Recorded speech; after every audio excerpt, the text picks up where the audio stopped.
Amazing. Looks good. Thanks, Matt. That must be so good. She didn't kill for money.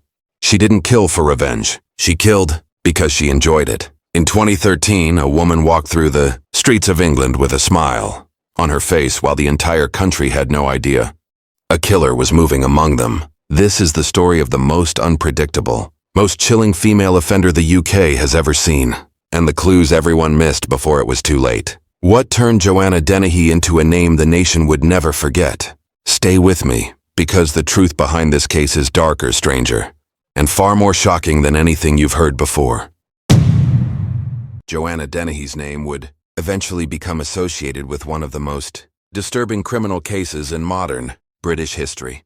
But any understanding of her actions begins long before the violence. A documentary perspective requires examining the socio-psychological background that shaped her trajectory, not to excuse her actions but to understand how such an extreme offender emerged. Born in 1982 in St. Albans, Hertfordshire, Dennehy grew up in a setting that, at first glance, did not resemble the chaotic environments often linked with future violent offenders. Reports describe her childhood as relatively stable and unremarkable. Teachers saw her as intelligent, sometimes rebellious but not outwardly dangerous. Yet underneath that facade, early behavioral patterns hinted at deeper internal struggles. As she entered adolescence, Dennehy's personality began to change sharply. Family members later described her as increasingly defiant and detached. She gravitated toward risk-taking, impulsive behavior, and constant rebellion against authority. This is a critical point for documentary analysis. Early signs of emotional dysregulation are not uncommon in teens, but in rare cases, these signs intensify and evolve into harmful patterns. For Dennehy, this escalation was gradual but consistent. By her late teens, she had begun distancing herself from her family, engaging in heavy alcohol use, and entering unstable relationships. She eventually left home with a boyfriend, and the pair drifted through a lifestyle marked by substance misuse and instability. During these years, Dennehy displayed traits that mental health specialists later connected to possible personality disorders, including chronic manipulation, emotional volatility, and a disregard for consequences. These features alone do not predict violent behavior, but in Dennehy's case, they formed a psychological foundation that would later play a crucial role. What makes her case particularly unsettling is that she did not fit a typical profile of female violent offenders. Statistically, women who commit severe violence often do so in domestic or emotionally charged contexts. Dennehy's actions would be different, calculated, detached, and driven by thrill-seeking motives. This deviation from patterns is one reason. Her case shocked investigators and criminologists alike. During her 20s, her behavior continued to spiral. She drifted between cities, struggled with addiction, and became increasingly isolated from stable influences. There were instances of aggressive behavior and encounters with law enforcement, though at this stage nothing indicated the extreme escalation that was to come. Still, for a documentary lens, this period is critical. It marks the widening gap between Dennehy and any form of social structure. The more isolated she became, the more unchecked her impulses grew. What further complicates her psychological profile is the presence of charismatic traits. Several people who met her described her as charming, confident, and strangely captivating. This charisma mixed with volatility created a dangerous blend, one that allowed her to manipulate others and mask her intentions. It is a dynamic often observed in high-risk offenders, the ability to present different personas depending on what benefits them. By the time Dennehy entered her early 30s, she was living a transient, unstable life that frequently brought her into contact with vulnerable individuals. Her emotional world was marked by unpredictability, impulsivity, and a growing fascination with domination and control. These internal elements, combined with the absence of supportive social structures, formed the precursor to the events that would soon unfold. For viewers of a documentary, Chapter 1 sets the stage: who she was before her crimes, what psychological and environmental factors shaped her, and how her internal world became increasingly detached from societal norms. It highlights a key theme: the intersection of personal instability, escalating behavioral issues, and a psychological shift toward violence. The tragedy of her case is not only in the acts she later committed, but also in the long series of warning signs that, in hindsight, foreshadowed her eventual descent. The crimes committed by Joanna Dennehy in 2013 would leave investigators, psychologists, and the public stunned. not only because of the brutality involved, but because of how deliberately she carried them out. This chapter traces the sequence of events with documentary accuracy while maintaining a non-graphic approach, focusing on the timeline, victims, and the disturbing escalation that defined her actions.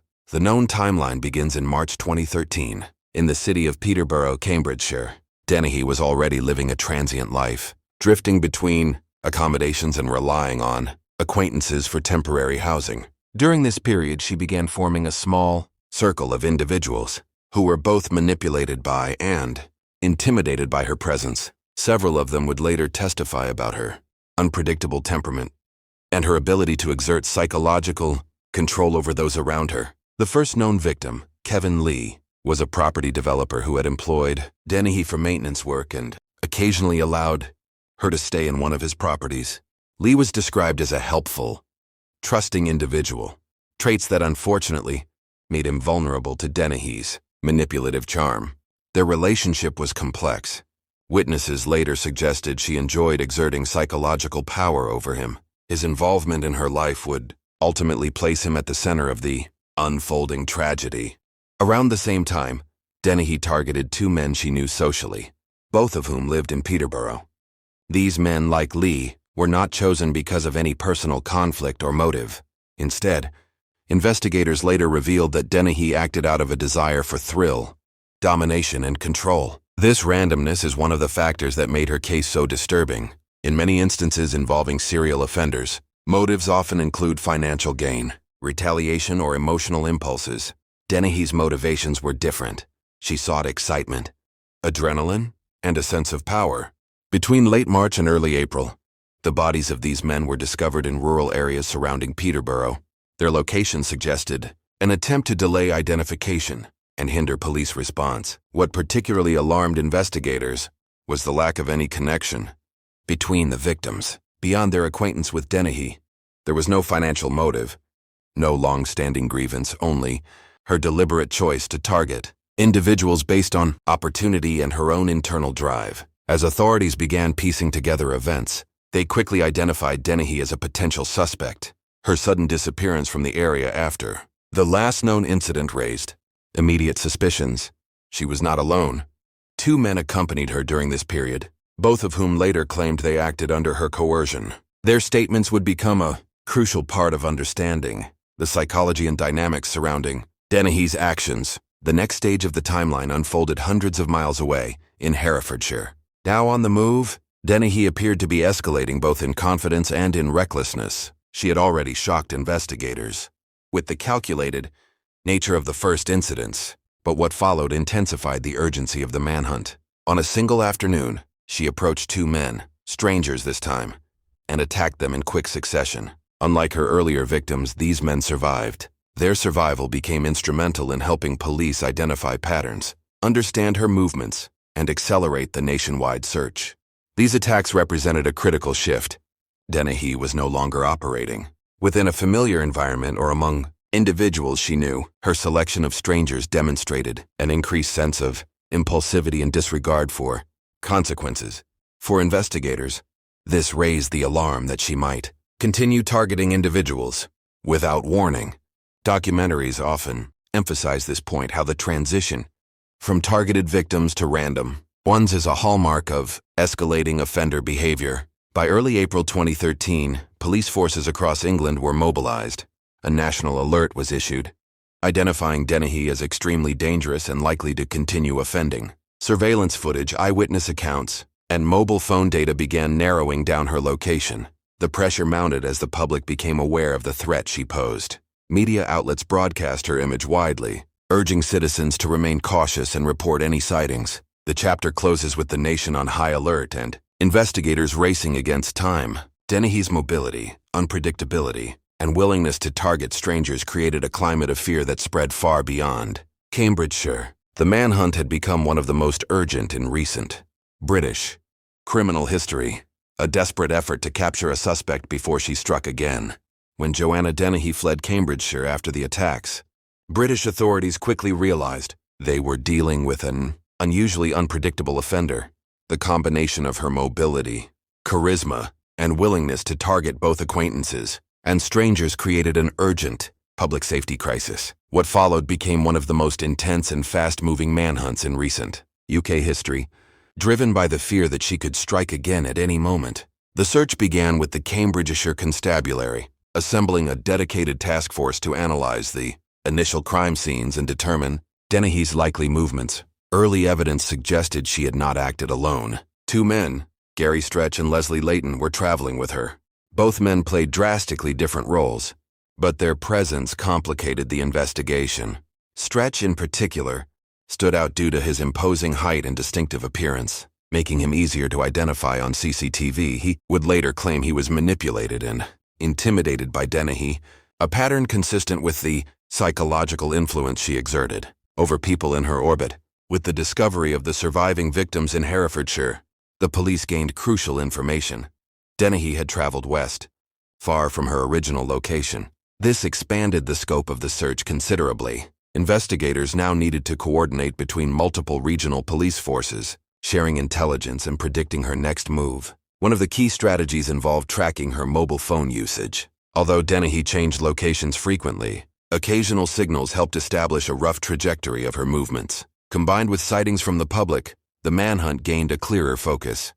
Media outlets broadcast her image widely, urging citizens to remain cautious and report any sightings. The chapter closes with the nation on high alert and investigators racing against time. Dennehy's mobility, unpredictability, and willingness to target strangers created a climate of fear that spread far beyond Cambridgeshire. The manhunt had become one of the most urgent in recent British criminal history, a desperate effort to capture a suspect before she struck again.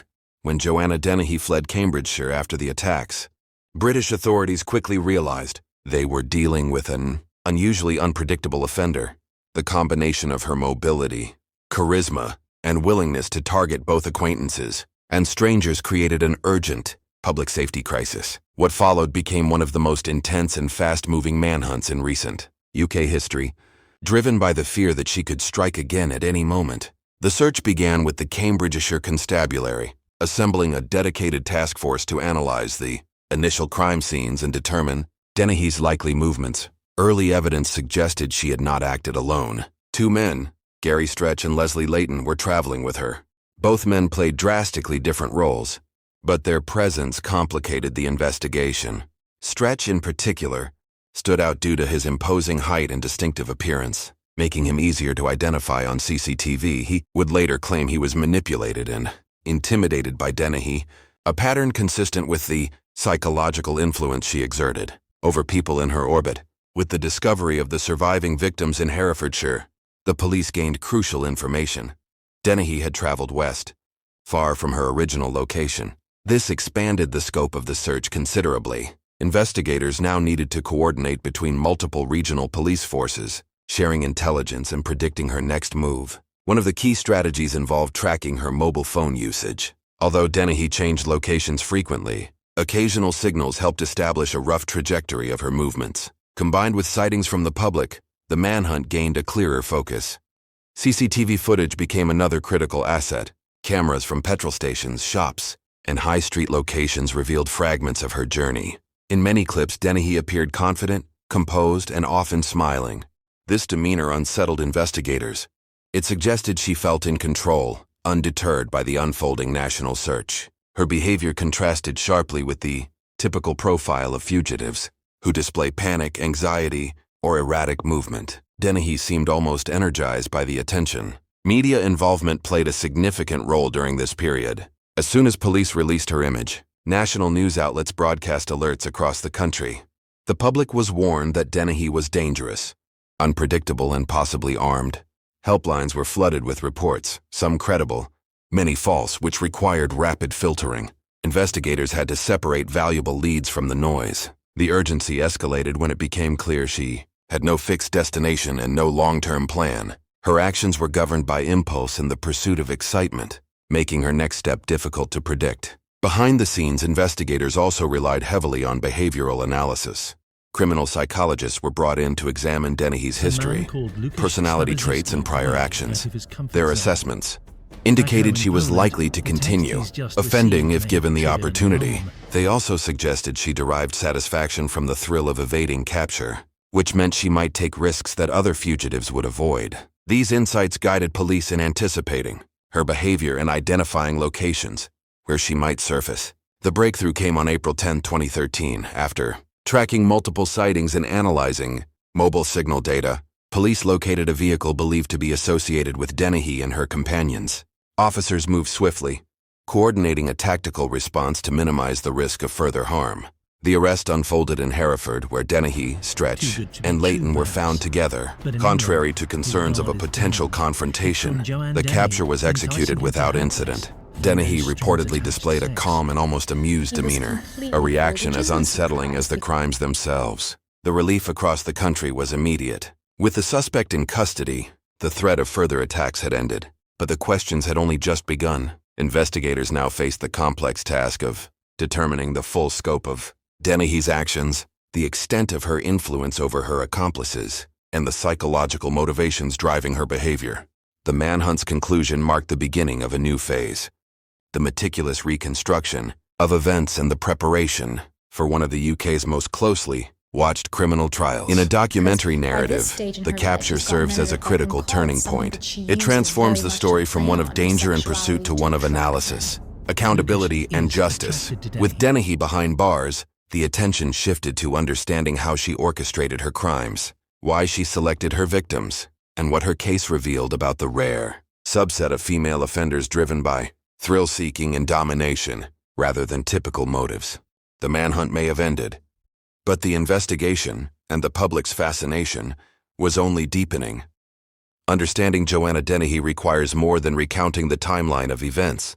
It requires examining the psychological structure behind her actions. For criminal psychologists, her case is rare, complex, and deeply unsettling. While male offenders driven by thrill-seeking motives are not uncommon, female offenders with similar behavioral patterns are exceptionally unusual. This makes Dennehy's psychological profile a subject of ongoing study. Experts who assessed her during and after her arrest noted traits associated with severe personality disorders, particularly antisocial and borderline characteristics. These include impulsivity, manipulation, emotional volatility, and a profound lack of empathy. However, Dennehy's case stands out because her actions were not spontaneous reactions to distress. They were deliberate, controlled, and often planned. One of the most striking features highlighted by professionals was her charm. Interviews with individuals who had known her described her as magnetic, confident, and sometimes darkly charismatic. She could shift rapidly between warmth and coldness, depending on what she wanted. This ability to manipulate those around her, often through intimidation or seduction, allowed her to exert influence over people who might otherwise have resisted her demands. Another psychological element often discussed in documentaries is her fascination with control. Dennehy appeared to gain satisfaction, not only from dominance, but from creating chaos around her. Her relationships were marked by patterns of psychological manipulation, and she often targeted individuals she perceived as vulnerable or easily influenced. This is a common trait among high-risk offenders, but rare among female criminals. During psychological evaluations, Dennehy reportedly expressed no remorse. Instead, she displayed a sense of detachment and even amusement when discussing her actions. This emotional distance further alarmed evaluators, suggesting a level of callousness rarely observed. While some offenders attempt to justify or rationalize their behavior, Dennehy did not. She acknowledged her actions without emotional context, which raised significant concerns among mental health experts. A key question for psychologists was whether Dennehy fit the classification of a psychopath. According to reports, her assessments indicated high scores on psychopathy checklists, which measured traits such as superficial charm, manipulativeness, lack of guilt, and emotional shallowness. These findings placed her among a small subset of female offenders who display extreme psychopathic features. Another critical aspect of analysis involved her influence over her accomplices. Experts concluded that Dennehy's charisma, combined with intimidation and emotional manipulation, created a dynamic where others complied with her demands, even when those demands involved illegal actions. This dynamic is often seen in cult leaders or high-control abusers, not typical criminal partnerships. Documentaries frequently emphasize that mental illness does not excuse criminal behavior, and Dennehy's case exemplifies this. While psychological disorders may explain certain traits, they cannot justify deliberate acts of violence. Instead, they offer insight into how an offender's mind operates and why traditional intervention strategies failed. Her psychological profile ultimately contributed to the severity of her sentencing. Experts concluded she posed an ongoing risk to the public and was unlikely to respond to rehabilitation. This assessment would become crucial in Chapter 5 as the trial unfolded, and the court sought to understand the extent of her danger to society. The trial of Joanna Dennehy was one of the most closely watched criminal proceedings in recent British history. From the moment she was charged, the case attracted widespread media attention, not only because of the seriousness of the crimes, but because of her demeanor, behavior, and the unprecedented nature of her actions as a female serial offender. Dennehy faced multiple charges, including murder and attempted murder. Early in the legal process, she made a shocking decision. She pleaded guilty to all charges. This move surprised both the public and her legal team. Most defendants facing such severe accusations contest at least some aspects of the charges, but Dennehy accepted them without hesitation. Her plea removed the need for a lengthy trial, but raised even more questions about her mindset. During sentencing hearings, prosecutors presented evidence illustrating how calculated and deliberate her actions had been. They emphasized her manipulation of accomplices, her lack of remorse, and her continued indifference to the harm she had caused. Psychological reports were also submitted, outlining the concerns raised by experts who believed she posed a severe and ongoing risk to public safety. The judge presiding over the case delivered one of the most severe sentences available under UK law. Dennehy received a whole life order, meaning she would never be eligible for parole. This sentence is extremely rare and typically reserved for the most dangerous and unrepentant offenders. Another important lesson lies in the failures of early intervention. Dennehy displayed concerning behavioral patterns long before her crimes, patterns involving aggression, manipulation, and emotional instability. While hindsight is clear, her trajectory illustrates how individuals with complex psychological issues can slip through the cracks if support systems are under-resourced or inconsistent. Her case emphasizes the importance of early mental health outreach, community support networks, and better risk assessment protocols. For law enforcement, the Dennehy case highlighted the necessity of quick, coordinated action. Her ability to travel across multiple regions over a short period revealed gaps in communication between agencies. After her arrest, several police departments revisited their procedures for sharing intelligence, particularly in cases involving mobile, high-risk suspects. These improvements remain part of her long-term impact on UK policing strategies. Ethically, documenting Dennehy's story requires sensitivity. Responsible storytelling must avoid glorifying violence or focusing excessively on the offender. Instead, documentaries and educational materials aim to explore systemic issues, how the crimes occurred, how society responded, and what can be learned. Many filmmakers emphasize the importance of honoring victims through truth and accountability rather than sensationalism. Dennehy's legacy also raises questions about criminal responsibility and the role of mental illness in violent behavior. While psychological disorders may help explain certain traits, they do not excuse deliberate harm. Her case is often used to illustrate this distinction clearly. It reinforces the message that society can acknowledge mental health factors while still holding offenders fully accountable for their actions. Another point of reflection involves the accomplices. The fact that others participated, whether through coercion, influence, or fear, demonstrates the dangerous power of manipulative personalities. Their involvement encourages discussions about vulnerability, coercion, and how individuals can be drawn into situations they would not normally condone. These themes are increasingly relevant in studies of extremist groups, cults, and high-control relationships. Ultimately, the Joanna Dennehy case stands as a stark reminder of the complexities of human psychology, the importance of prevention, and the consequences of unchecked behavioral escalation. It continues to be referenced not because of its shock value, but because of the insights it provides into criminal behavior, the justice system, and societal responsibility. For documentary creators, the challenge is balancing accuracy, ethics, and education. By exploring her story through these lenses, filmmakers can contribute to a deeper understanding of crime and prevention, ensuring that the lessons learned from this case are not forgotten.